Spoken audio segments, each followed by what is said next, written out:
Chapter 1261. No one is an exception.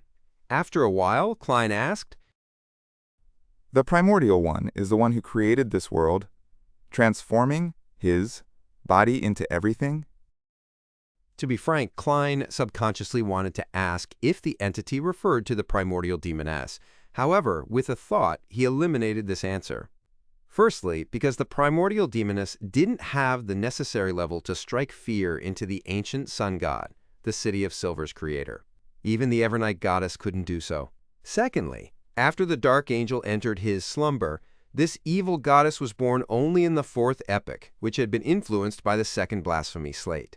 Sasriel likely didn't know of her, and even if he knew her using his omniscient capabilities, he wouldn't specially mention a Sequence Zero who hadn't been involved in the third epoch. Behind the thick and sinister shadows, the brass eyes flashed in unison. The universe. What do you mean? Upon hearing that ethereal voice, Klein was a little perplexed. He felt that Dark Angel Sasriel hadn't answered his question. But very quickly he roughly understood what the other party meant. The primordial chaos created not this world, but the entire universe. So, Primordial One refers to the original creator, the oldest one? Klein turned his body to the side and swept a glance at the three demigods of the City of Silver, Colin, Iliad, Derek, and Lovia. He realized that they had looks of puzzlement and confusion on their faces. They were frowning and contemplating over the meaning behind the conversation. In the history of the City of Silver, the creator, who was the ancient sun god, was equivalent to the original creator, the oldest one. He was a supreme existence who had awoken after eons of slumber upon creating the world. He, then, stripped the authorities of the ancient gods and retrieved them. Of course, in a sense, this wasn't wrong. It was just that the original creator's method of awakening was different from what the City of Silver residents had imagined. The universe. Klein thought for a moment and asked, The primordial one awakened in your body because of you gaining control of Chaos C? Then what would happen to him in the future, considering how he had gained initial control of Sapphira Castle? Those brass eyes stared at him for a few seconds before saying, That isn't the only reason. The higher the sequence, the closer one is to the primordial one. Therefore, every Pathway's King of Angels in Sequence Zero might have the original creator, the oldest one, awaken in them? When Klein heard that, he tensed up and his heart sank. He then thought of another matter. The higher the sequence, the easier it was to be corrupted by the things underground. Combined with the fact that Chaos C was underground, could it be possible that the higher the sequence, the easier it would be to be influenced by Chaos C, resulting in the original creator awakening in one's body? The thing that the Dragon of Imagination Ankawelt sealed in the City of Miracles in Grizel's travels wasn't the underground corruption, but the awakening of the original creator. Of course, this is the most powerful and terrifying form of corruption. And the source of all this is where most, or perhaps all Beyonder characteristics originated from the original creator. They are all part of his body. Klein thought of various possibilities and came up with all kinds of speculations. In the end, he remembered the warning Captain Dunsmith made before he embarked on this Beyonder path. We are guardians, but also a bunch of miserable wretches that are constantly fighting against threats and madness. At that moment, Klein gained a deep understanding of the phrase from another angle. Phew. He secretly exhaled and sighed inwardly. The Beyonder characteristic is both a gift and a curse. He gathered his thoughts and smiled. Will one be corrupted from just learning about these matters? No. The brass eyes looked at Colin Iliad and the others and said, It just means that the chances of the primordial one awakening in your body is higher. When he heard that, he was shocked. On the other hand, he was glad that the City of Silver's chief and little son didn't know much about such matters and hadn't made any connections. After all, the phrase, the higher the sequence, the closer one is to the primordial one, didn't bring about any corruption. On the other hand, he felt a deep sense of pity for himself. This was because he knew too much about mysticism. Now, with all of that chained together, he had no idea what kind of negative changes might happen to him once he left the giant king's court, an ancient god's kingdom.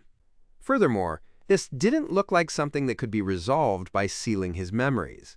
After all, the Beyonder characteristic had already fused with his body and spirit.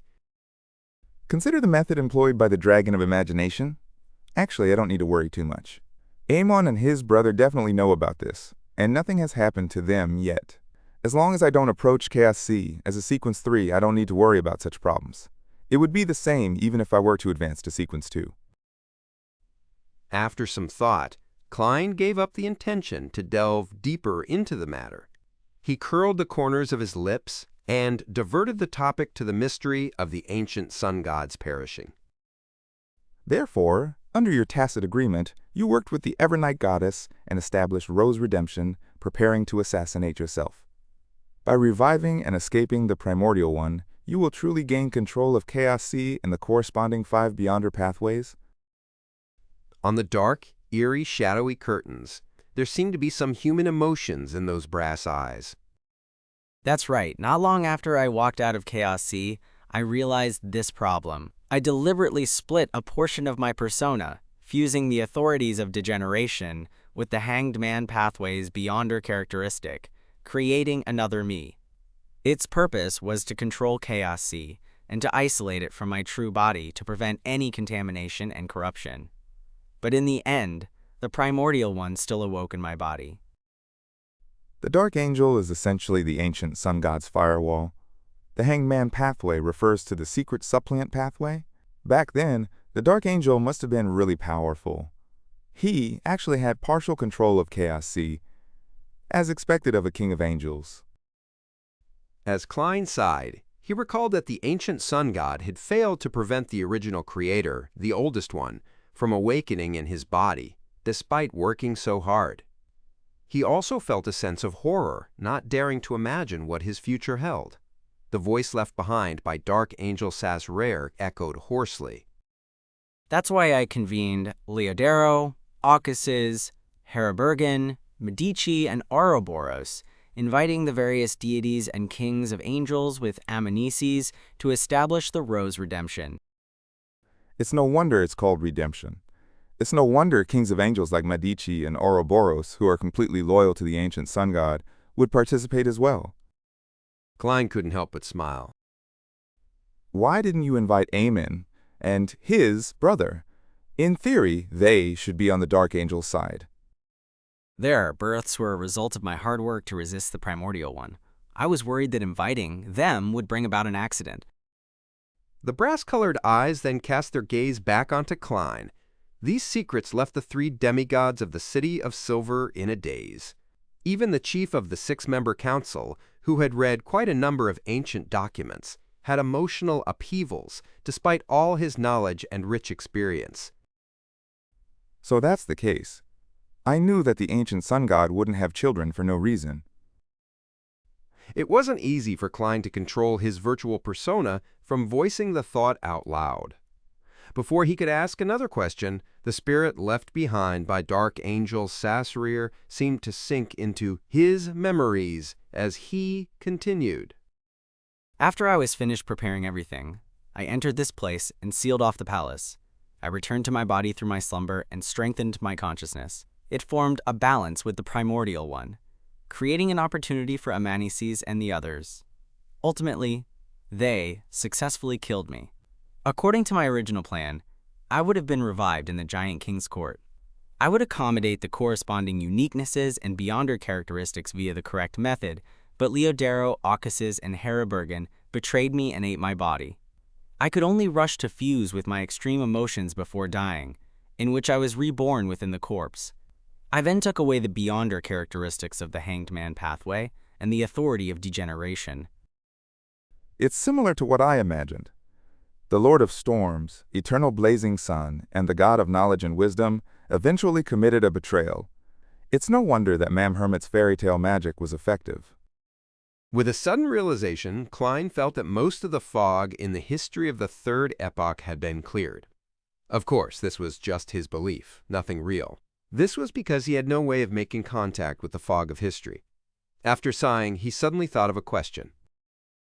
Since Dark Angel Sazrir has returned to the ancient sun god and has evolved into the true creator with his original body, then who's the one sleeping on the iron black throne now? Why did the true creator force me to enter the giant king's residence to meet Sazrir? As his thoughts raced, he cast his gaze back to the iron black throne, carefully inspecting Dark Angel Sazrir's condition. The layers of illusory black wings that covered more than half of Sazrir's body gently rose and fell, revealing a layer of grayish-white. It was located on the black throne, hidden to the right of the Dark Angel, giving off an extremely ancient feeling.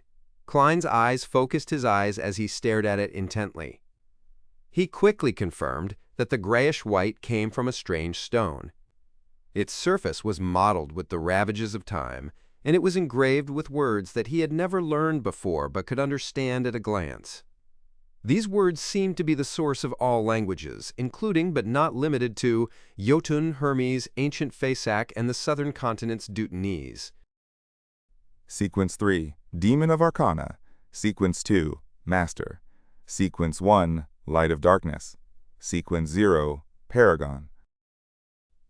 A small amount of information flashed in Klein's mind as he suddenly had a realization. Blasphemy Slate, the first Blasphemy Slate. The first Blasphemy Slate that was born in Chaos C. And this was very likely a key item that the Dark Angel used to control parts of Chaos C. Just as this thought surfaced in his mind, Klein suddenly felt the surroundings become unusually quiet. The brass eyes that were hidden on the surface of the shadowy curtain seemed to disappear. Klein's gaze subconsciously shifted upwards to meet a pair of eyes hidden in the shadows. The Dark Angel Sazrir, who was sleeping on the black throne, opened his eyes. With a boom, Elder Lovia's body collapsed, turning into a huge shadow. Behind the shadow there was a pair of blank but painful eyes. Chapter 1262, The Truth Behind the Enemy. When he realized that the Dark Angel had woken up, Klein only felt his heart tighten and was on full alert. He didn't feel any fear or anxiety. After all, he had already confirmed that the real Dark Angel had returned to the ancient sun god's body. After being betrayed by the existences such as the Lord of Storms, the eternal blazing sun, and the God of Knowledge and Wisdom, he had focused his negative and extreme emotions on his corpse, where he was reborn, turning into the true creator.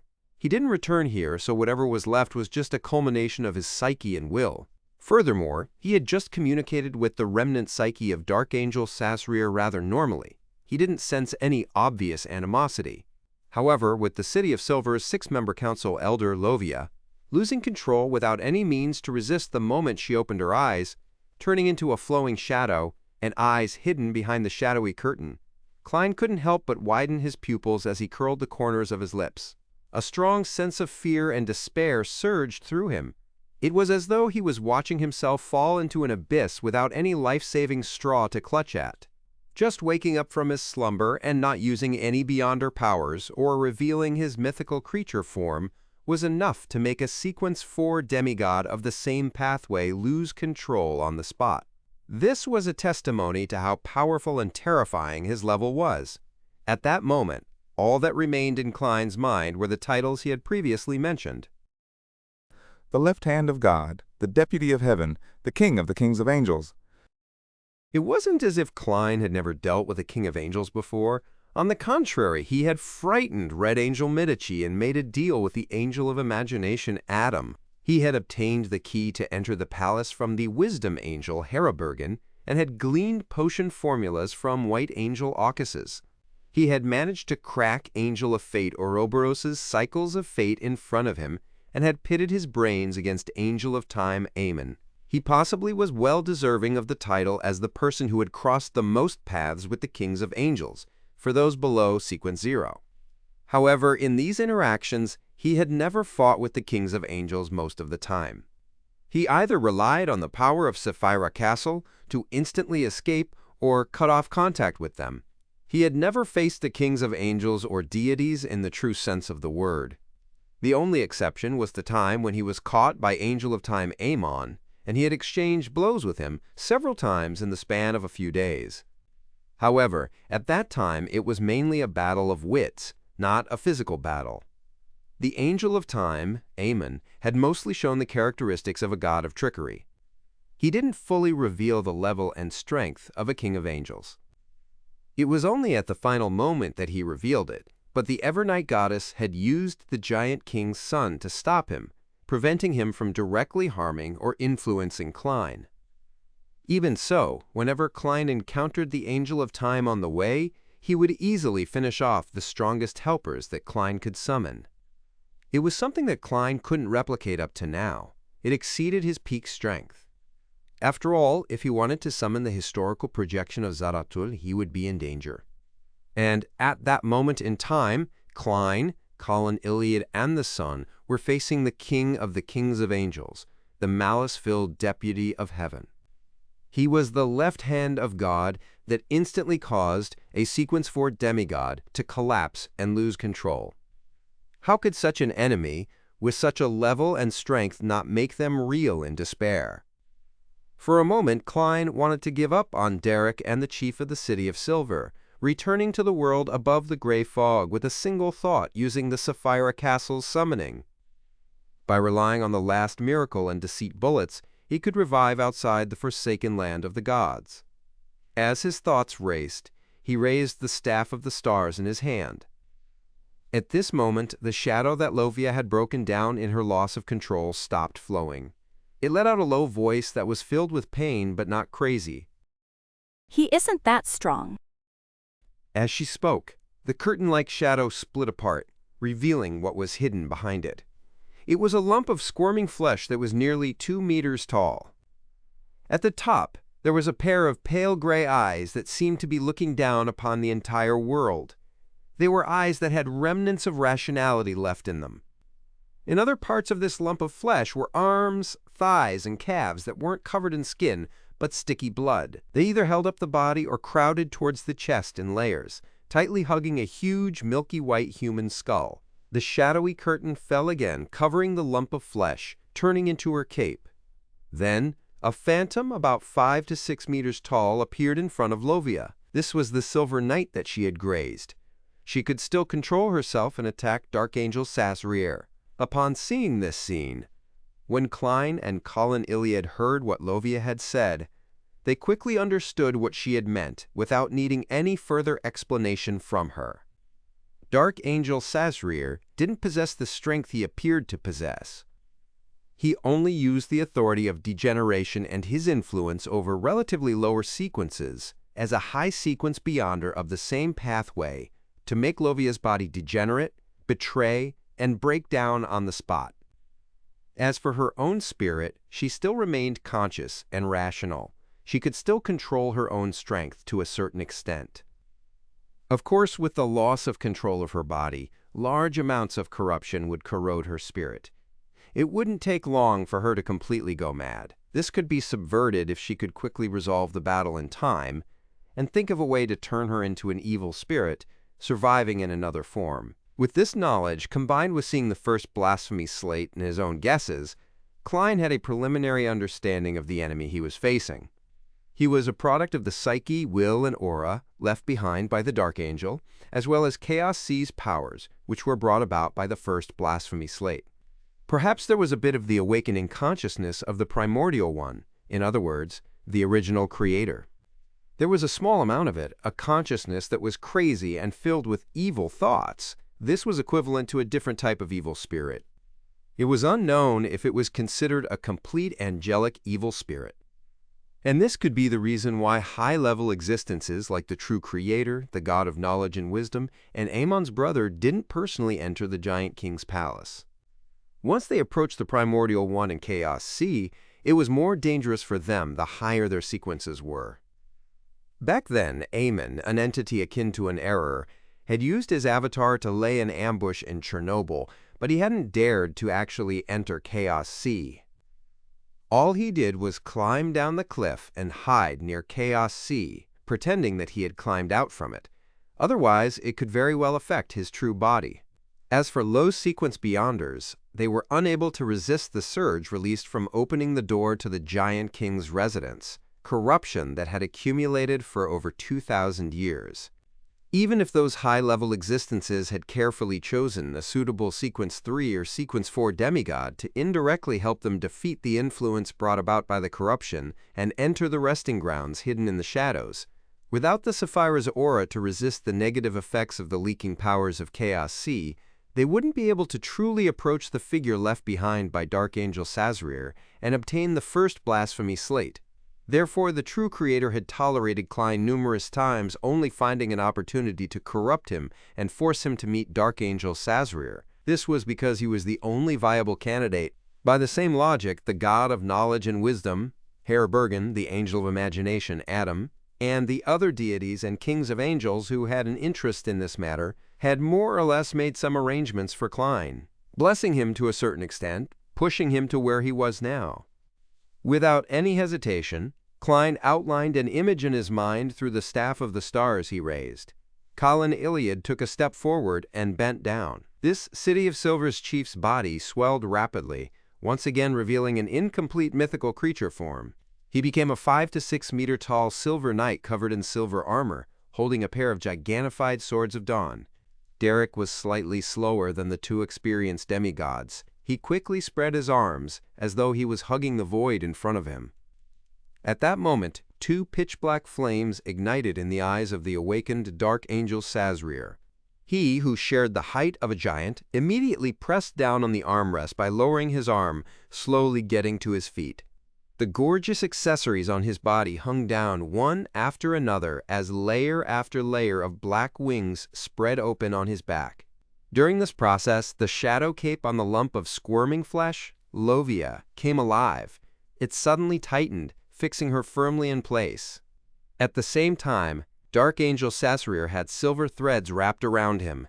In front of the black robe with mysterious patterns, silver bolts of lightning appeared out of thin air. They sizzled and intertwined with each other in a thunderous manner.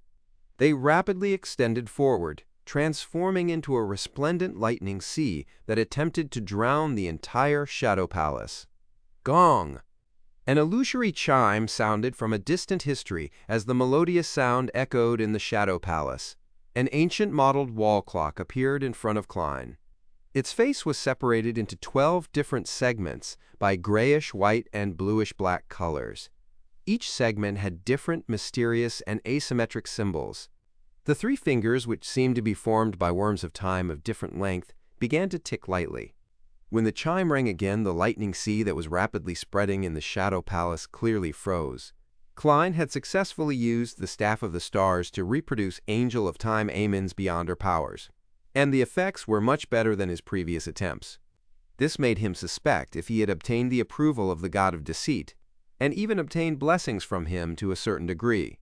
It wasn't true that merely simulating Amon's Beyonder powers would gain his notice, but that this King of Angels was almost equivalent to the Marauder Pathway's uniqueness. He was the ruler of the corresponding domain, and he was the wielder of the corresponding authority. He could make a certain level of adjustments to particular powers in advance, enhancing or deleting them.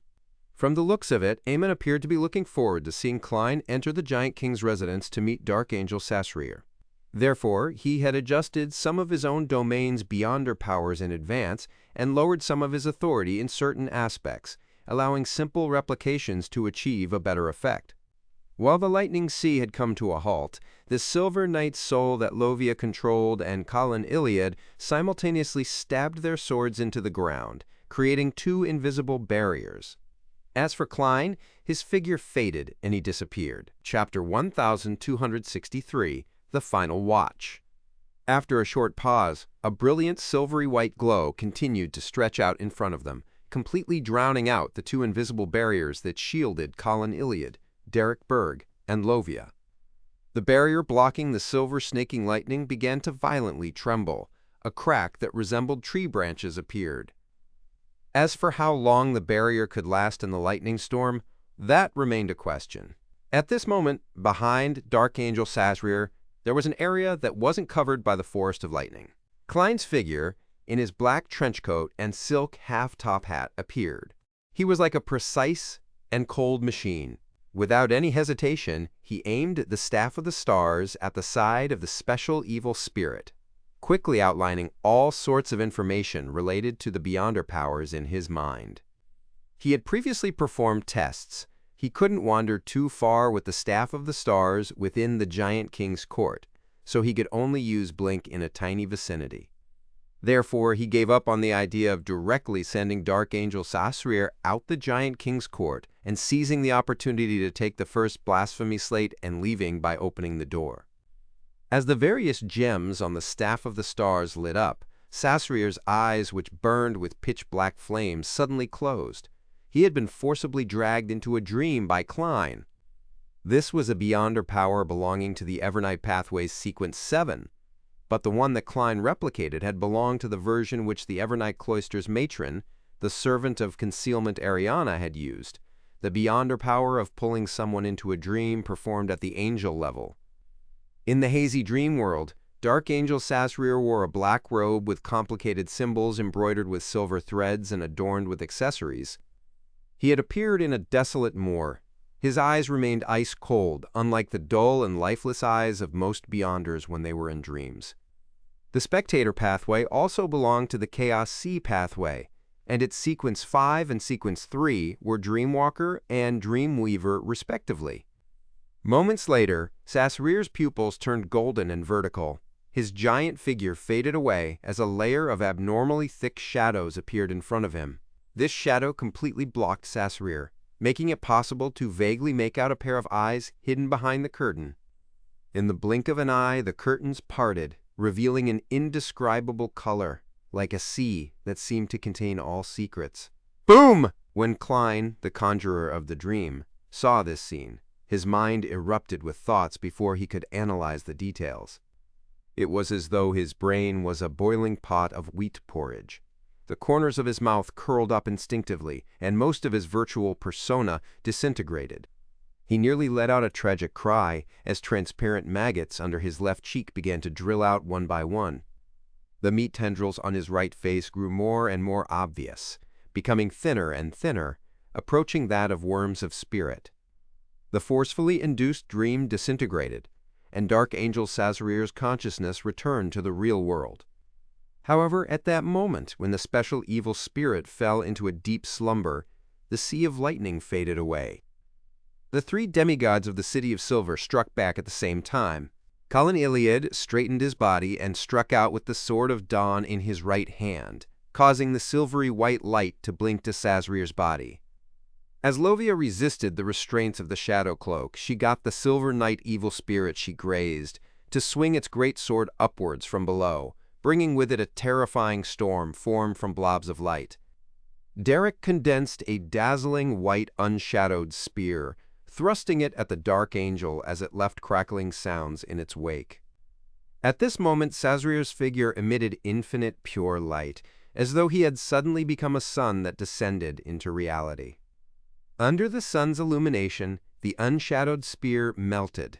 The hurricane of light calmed down, and the silver beam dimmed.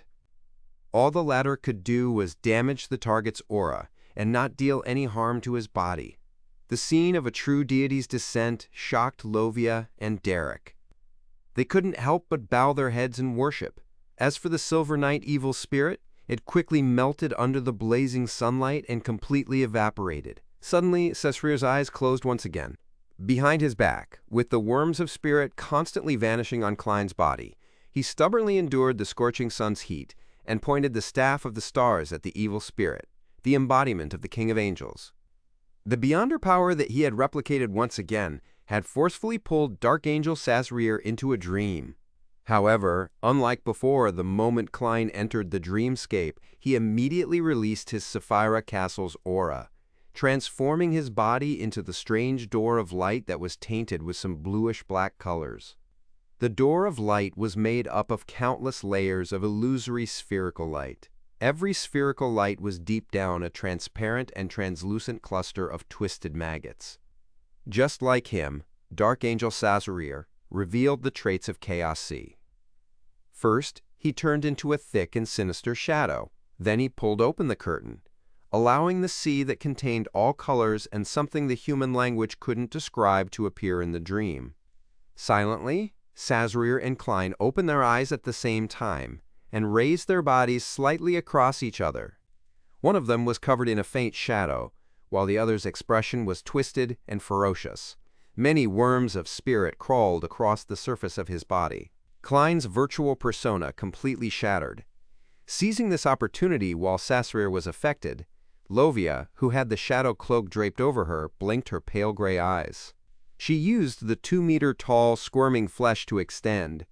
Those skinless legs, which were flowing with bright red liquid, stepped onto the ground at the same time. With the help of the roiling winds, they pounced towards the Dark Angel. A look of madness appeared in her eyes. It didn't appear like it would take long before her spirit body suffered complete corruption, pushing her towards losing control. However, at that moment, Lovia's eyes were filled with more rationality and determination. She knew what she was doing, and knew her current state and her subsequent end. Amidst the howling winds, her collapsing body, along with the shadow cloak, landed on Dark Angel Sasrir's body. The squirming flesh and blood intruded as the thick shadow rapidly expanded, binding the two figures together. Without waiting for Lovia to speak, Colin Iliad had already understood her intentions. He immediately roared in a low voice, Attack! Boom! His two swords tore through the void at the same time, allowing the silver light to surge at Lovia and Dark Angel Sasrir, who were embroiled with each other. Upon hearing the chief's words, Dirk bit his lip and spread open his arms halfway. The palace that was shrouded in the shadows suddenly lit up, as huge balls of light filled with holy flames appeared out of thin air. They enveloped the Dark Angel and Lovia within, quickly melting them and igniting their flesh. Flaring sun! Amid this bright glow, Lovia's pale gray eyes revealed the pain that she acutely felt. Her voice echoed in an ethereal manner. I have never betrayed the City of Silver. Before she could finish her sentence, the flesh and the shadow cloak she used to envelop Dark Angel Sasrir's body swelled up. Boom! Lovia's collapsing body was sent flying before she fell to the ground. Her shadow tore apart, turning into a thin, illusory veil that slowly floated down. Dark Angel Sasrir turned into a pitch-black and sticky sea, filled with an aura of degeneration. It swallowed the remaining silvery white light and flaring sun, reducing it to nothing. He immediately returned to his previous appearance, a giant dressed in a gorgeous black robe with silver threads. However, the black wings on his back had thinned significantly. At the same time, his pupils turned vertical and turned golden. A violent but surreal wind surged around him and filled every corner of the Shadow Palace with all sorts of thoughts. Mind deprivation! Derek's recently condensed unshadowed spear disappeared. He stood rooted to the ground in shock. Although Colin Iliad had a strong will, he suffered from the madness, cruelty, and bloodlust of an incomplete mythical creature form. All he could do was divert some attention to resist the influence so as to prevent himself from losing control. Just as Klein calmed down and allowed his worms of spirit to burrow back into his body, he suffered an intense fear brought about by mind deprivation. His body instantly convulsed, preventing him from using the Staff of the Stars. Lovia's body had already collapsed, and with her soul almost completely corrupted, she was in a worse-off state. She rolled on the ground, struggling, leaving behind blood-colored, sticky liquid. At this moment, Dark Angel Sasrir raised his left hand. The golden colors in his eyes was replaced by two blazing white suns. Rays of holy flames fell down one after another, striking Lovia's body, destroying her soul and purifying her flesh. Lovia's aura rapidly dissipated as her pale gray eyes lost their luster. Her body, which had collapsed into a lump of flesh and blood, curled up. The skinless arms, covered in bright red liquid, wrapped the milky white large human skull tightly in front of her chest and pressed it under her. Under the blazing sunlight, the holy flames burned. Lovia maintained this posture, not allowing herself to move, nor allowing the human skull to be revealed and receive any damage. Another column of light shot down. Lovia's body couldn't help but bounce up, but she still huddled there writhing. Finally, this lump of distorted, disgusting, squirming flesh stopped moving and covered the surface of the human skull. It was dark, dull, and damaged.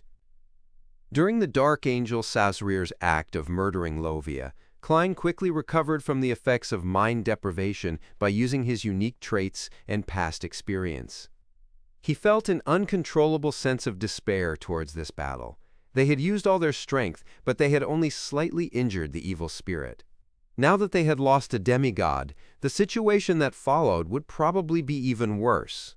As Klein used creeping hunger to change his position, his thoughts raced in search of any possible weaknesses.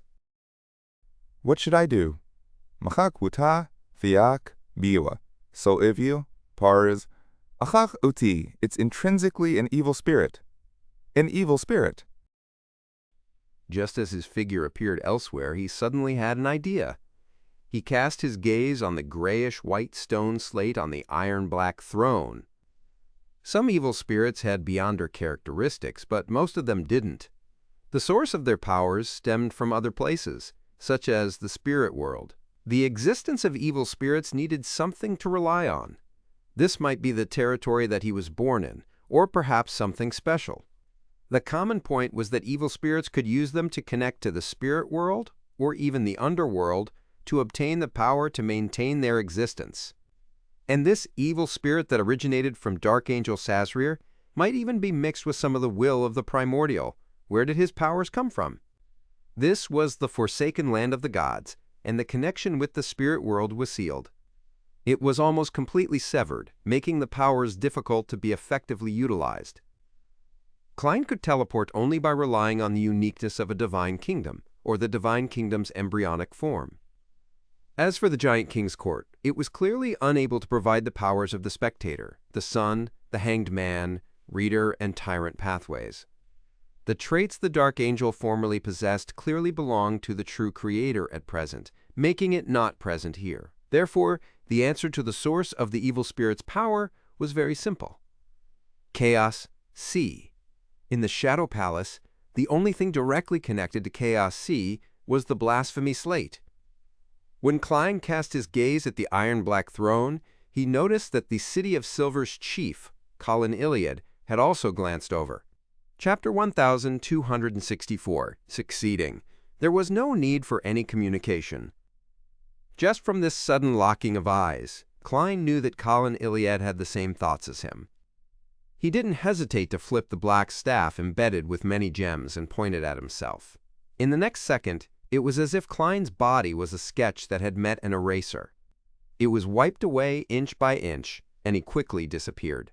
This was the power of concealment, one that also came from the leader of the ascetics of the Church of Evernight, Ariana. As the power of concealment that was replicated by the Staff of the Stars was definitely much weaker than the original version, and the evil spirit's level was rather high, Klein didn't attempt to use it on Dark Angel Sasrir. Instead, he targeted himself. At the same time that he was concealed, Colin Iliad fused into the faint light that illuminated everything in the Shadow Palace with his two swords of dawn. Around Dark Angel Sasrir, who was dressed in a silver-threaded black robe, silver beams lit up one after another. Colin struck the evil spirit from different angles, forming a tornado that swept upwards. During this process, the gigantified Colin Iliad didn't appear at all.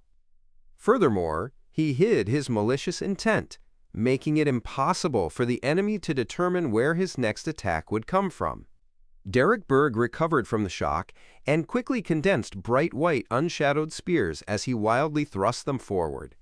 Amidst the crackling sounds, the unshadowed spears were either blocked by the black armor formed by the aura of degeneration or by the layered silvery white sphere of lightning. He failed to truly hurt Dark Angel Sasrir, but it effectively affected his opponent's actions. While the two City of Silver demigods were holding back that special evil spirit, Klein, who was in a concealed state, approached the iron-black throne. In his concealed state, he saw veiled scenes that were covered in a dark fog. He could only roughly tell where he was and what the surrounding objects were. He was unable to exert any influence on the outside world. If not for this, the moment he entered the concealed state, He could secretly control Sasrir's spirit-body threads. It would be a method impossible to fend against. After rapidly approaching the Iron Black Throne, Klein ended his concealed state, allowing his figure to instantly appear to the right of the target. Following that, he aimed the Staff of the Stars at the grayish-white ancient stone slab. Ignoring the contents on it, Klein quickly outlined a very familiar Beyonder power in his mind. Boom! Silver bolts of lightning shot out with a strong, destructive aura, striking the first blasphemy slate. This was the lightning storm power from the Sea God Scepter. Boom! Amidst the silver light that illuminated the surrounding area, an illusory light that was almost invisible appeared between the first blasphemy slate and Dark Angel Sasrir. It was difficult to describe the exact color, but under the terrifying lightning's pandemonium, they evaporated and broke apart. Pure beams of light shot out from Sasrir's body, leaving no darkness in the Shadow Palace. Nothing else could hide. Unshadowed domain. The nearly 6-meter-tall Colin Iliad appeared in his silver armor. Together with Klein, layers of blazing halos pushed them away into the distance. The attacks of Derek's unshadowed spears and flaring sun were also blocked by these corporeal halos. Right on the heels of that, Dark Angel Sasrir's eyes were dyed with a brass sheen. In each of them, an illusory river that shimmered with waves of light appeared, circling the first blasphemy slate and his figure. The river flowed upstream as the illusory light that had evaporated and severed appeared once again and connected to it. The damage that Klein had painstakingly inflicted was quickly returned to normal, the cycle of fate, the rebooting of all things. Sasrir raised his left hand and condensed a deep black scepter. He then used his brass-like eyes to sweep across the demigods present. He said in a deep but magnificent voice, I'm omniscient and also omnipotent.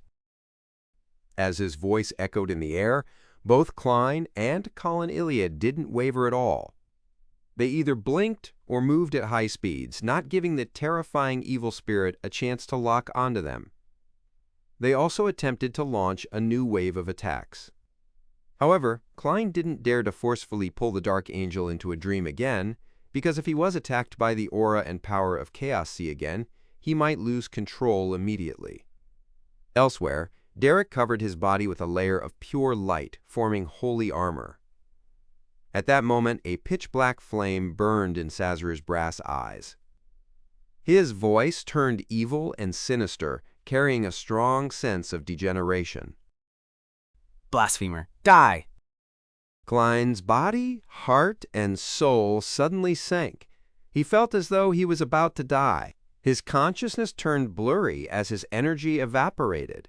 His flesh began to wither inch by inch. Colin Iliad was slightly better than him. He only felt his body grow heavy as his life slipped away uncontrollably. The madness that came from his incomplete mythical creature form grew stronger.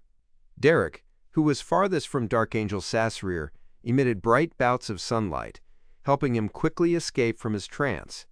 He then opened his mouth. God says it's ineffective. The feeling of death instantly dissipated a little, allowing Klein and Colin Iliad to barely find themselves. Tap, tap, tap. The giant-like Colin Iliad rushed towards Dark Angel Sasrir. Along the way, he kept changing his position, dodging unstoppable dark, sharp beams. In the blink of an eye, he had already closed in on the target. Dark Angel Sasrir immediately pointed the pitch-black scepter ahead, causing Colin Iliad's body to produce a shadow within the unshadowed domain. The shadow came alive as it followed the legs of the City of Silver Chief, swallowing him. Gong! A distant bell sounded as though it had pierced through history. The ancient, mottled stone wall clock appeared in front of Klein once again, bringing with it a brief respite. As he made use of this respite, Klein used the Staff of the Stars to reproduce the unshadowed spear and cast it at Colin Iliad's shadow. The blazing light exploded, dispersing the shadow like the sun. Colin's face under his visor twisted, but he didn't hesitate at all. He jumped up, appearing right above Dark Angel Sasrir and cleaving down with his two swords of dawn. Gong! Sasrir seemed to see through Colin Iliad's intention. He raised the black scepter horizontally and blocked the other party's cleaving strike. Suddenly, Colin Iliad's body melted. He became sticky, heavy mercury, surging down like waves, instantly drowning Dark Angel Sasrir. It was as if he was wearing a set of full-body silver armor, without any gaps in between. Colin wanted to suffocate the entity inside. Sasrir's actions were immediately restricted. Taking this opportunity, Klein's figure suddenly turned transparent as he appeared beside the iron-black throne. Teleportation. Then he raised the Staff of the Stars and conjured a certain Beyonder power. It was one of the core powers of the Marauder pathway. Theft! Just as he had expected, the theft was carried out rather successfully. It was as though the current Sequence 2 angel, Palez Zoroast, had personally taken action. The light that connected the Dark Angel and the first blasphemy slate separated from Sasrir, shifting to Klein. At that instant, Klein's thoughts nearly exploded. The indescribable color and form appeared in front of him once again. It was abnormally illusory, as though it was a sea containing all secrets. Just as he was about to lose control due to the aura and powers of the Chaos Sea, the parts of his body that were corrupted by the true Creator suddenly experienced a change. They seemed to be attracted by a strong, attractive force as they rapidly gathered together and began to take over the nearly invisible light, making him stop at the edge of a proverbial cliff. As Klein sighed, Indeed. He tried his best to restrain his mind that had been inundated. He was temporarily unable to move. Bang! Bang! Bang! The silver armor covering Dark Angel Sasrir's body began to crack in the darkness. These beams of light that came from the call of spiritual flesh tore out, turning the mercury into tattered pieces and flying far away. With a loud snap, the mercury fell to the ground, regathering into the form of Colin Iliad. There were gaping holes in the chief's body. Inside, it was a black, frozen, decadent, and illusory aura. At that moment, the illusory, layered black wings on Sasrir's back dimmed significantly.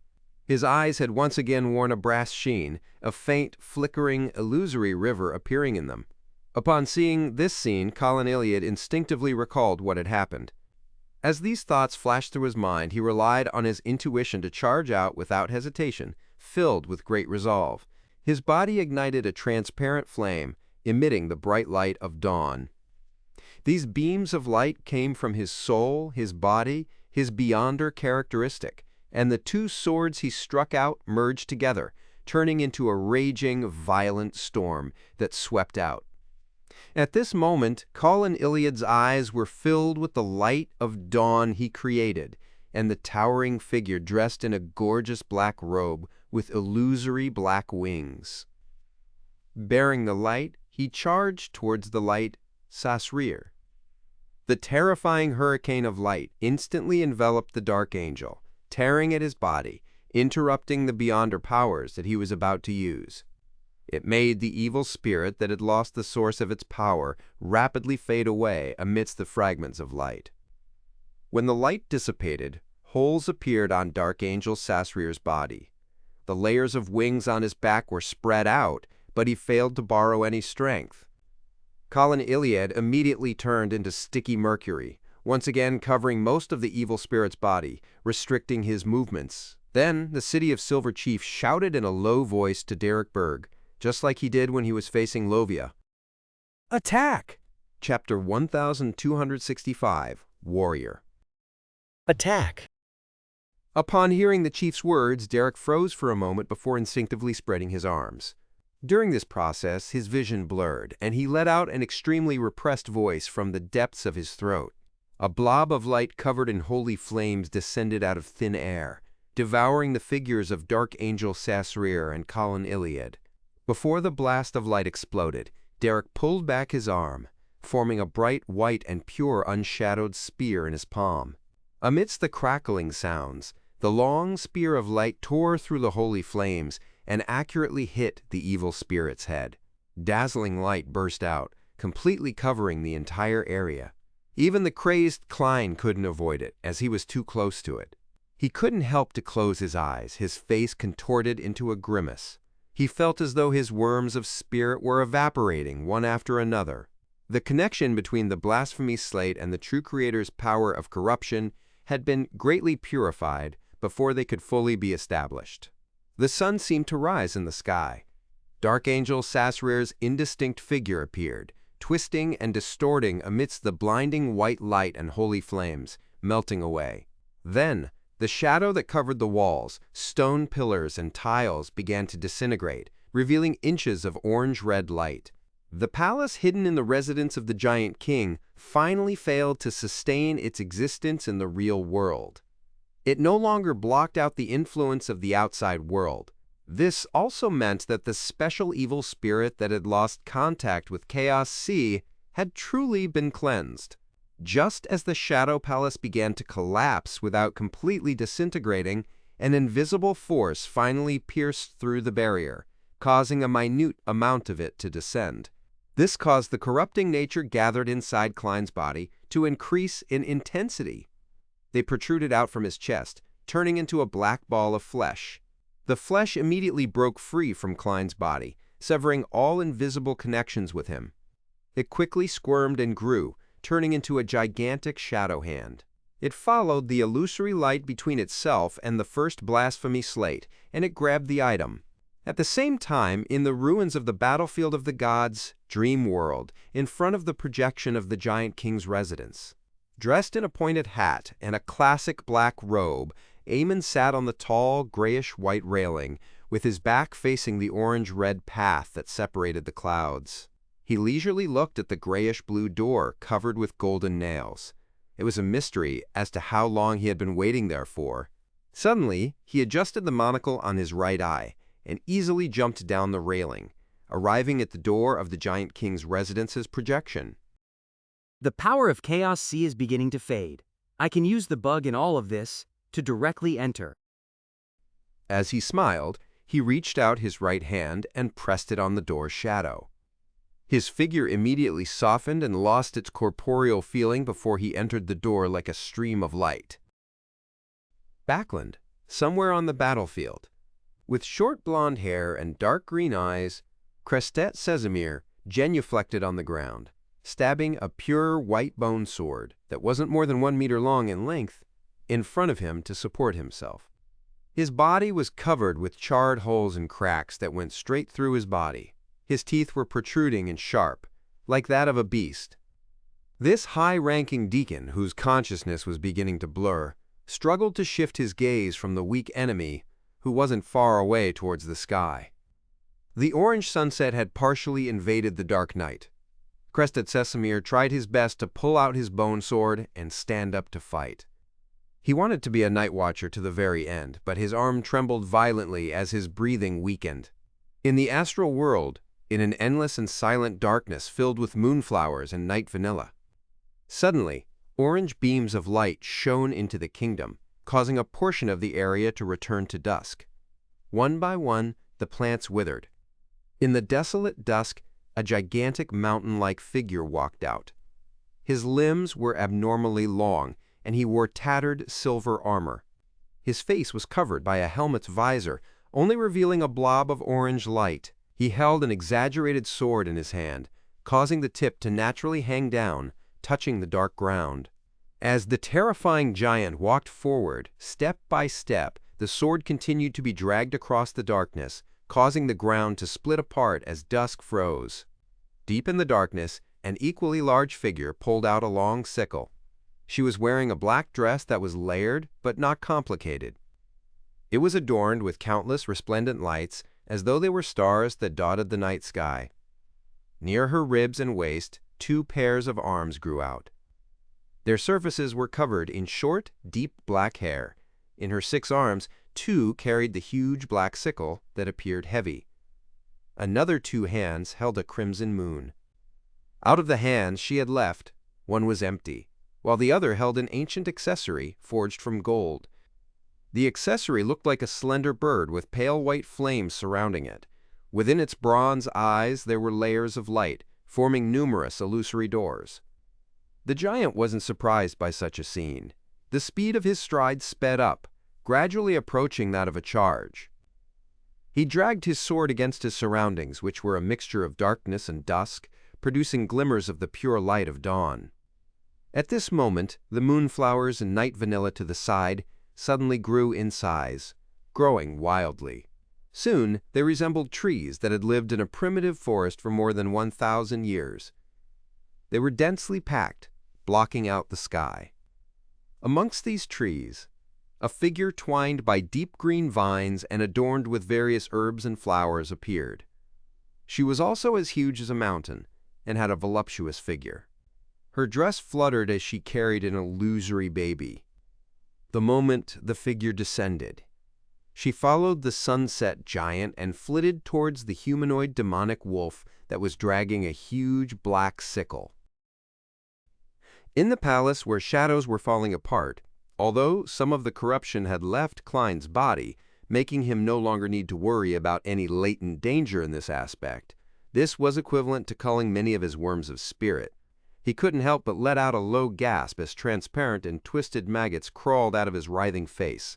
They had mysterious patterns on them, and his mind was like a lake that had a boulder thrown into it. He was momentarily unable to calm down.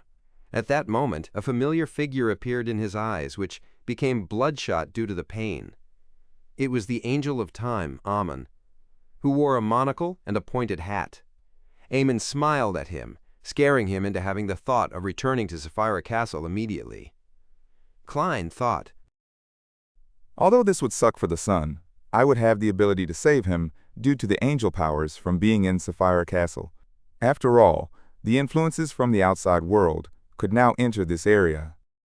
But in a blink of an eye, the Angel of Time cast his gaze towards the grayish-white blasphemy slate. He cast it towards the shadow hand that was saturating and growing stronger with the collapse of the land of slumber.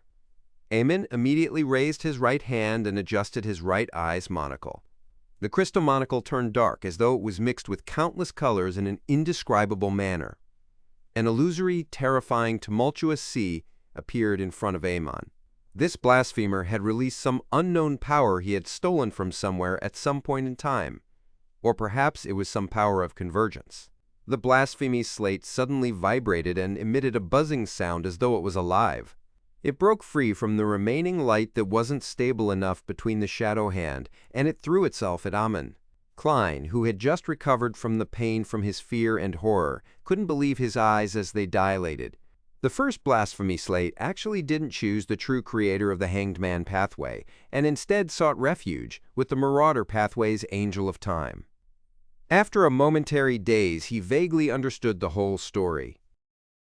Amun's true body has wandered the forsaken land of the gods for more than 1,000 years before entering Chernobyl, doing so in search of the history from the second all the way to before the first epoch. He must have hovered at the edge of Chaos Sea and had done some dangerous research. He had stolen some traits, and now he is only using the release of this stolen trait to attract the blasphemy slate. Simply put, this King of Angels had prepared for this for a very long time. As for the true creator, he is unable to completely descend. He has to wait for the Dark Angel's land of slumber to completely collapse. But the problem is, why would Amun steal the first blasphemy slate? It's useless for him. He has no way of transferring to the spectator, reader, tyrant, son, and hanged man pathways. Could it be just because it's fun? When the deities and his brother are plotting for this blasphemy slate, he suddenly intervenes and runs away. But isn't it more important for him to capture me? As Klein remained puzzled with Amun's goals, he slowly retreated, opening his eyes wider, trying his best to pry into the secrets on the surface of the blasphemy slate. He wanted to memorize the potion formula he needed. Pozola khalahi ima khala khalacha. As soon as the corresponding words entered his eyes. Sequence 1. Attendant of Mysteries. Amun reached out with his left hand and grabbed the blasphemy slate. Then he suddenly turned around and pressed his right hand on the grayish-blue door that was still covered with a small amount of shadows. The figure wearing a pointed hat and a classic black robe immediately turned illusory as he tore through the door and vanished. The shadow hand, which was partially formed by Klein's corruption, rapidly expanded amidst the collapse of the land of slumber. Finally, it turned into a black shadow and chased after Amun, rushing out of the closed door. In the next second, all the shadows disappeared. The orange-red light illuminated the palace that the giant king once lived in. In front of the iron-black throne, on the platform that was illuminated by the light of dusk, Colin Iliad's figure appeared. He was wearing a tattered silver armor, revealing several old scars on his face. He sat there quietly, like a warrior who had just finished his last battle. His two swords had already crumbled, and he had stopped breathing. However, Klein could sense that there were still remnants of his will and psyche. The former couldn't bear to just dissipate without delivering his last words. At the bottom of the stairs, Derek saw this scene. With his eyes red, he ran closer and stumbled, acting nothing like a demigod. He quickly knelt beside Colin Iliad and shouted, his voice going soft. Chief,